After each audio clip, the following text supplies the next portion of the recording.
Hello everyone, this is Srinivas, thought for the day. Every teacher once was a student. Every winner once was a loser. Every expert once was a beginner. But all of them have crossed the bridge called learning. இன்றைய சிந்தனைக்கு ஒவ்வொரு ஆசிரியரும் முன்பு ஒரு சமயம் மாணவராக இருந்தவர்தான்.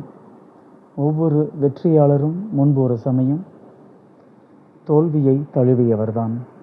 ஒவ்வொரு நிபுணரும் முன்பு ஒரு சமயம் கத்துக்குட்டியாக இருந்தவர்தான்.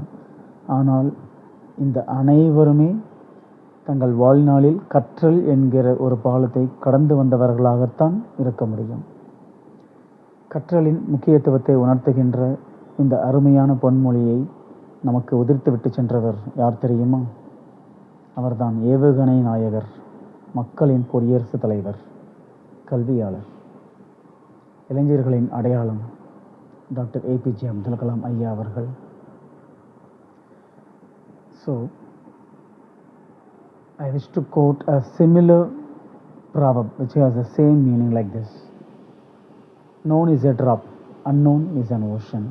கற்றது கைமண் அளவு, கல்லாதது உலகளவு என்பார்கள். Yes, everybody knows something, but nobody knows everything.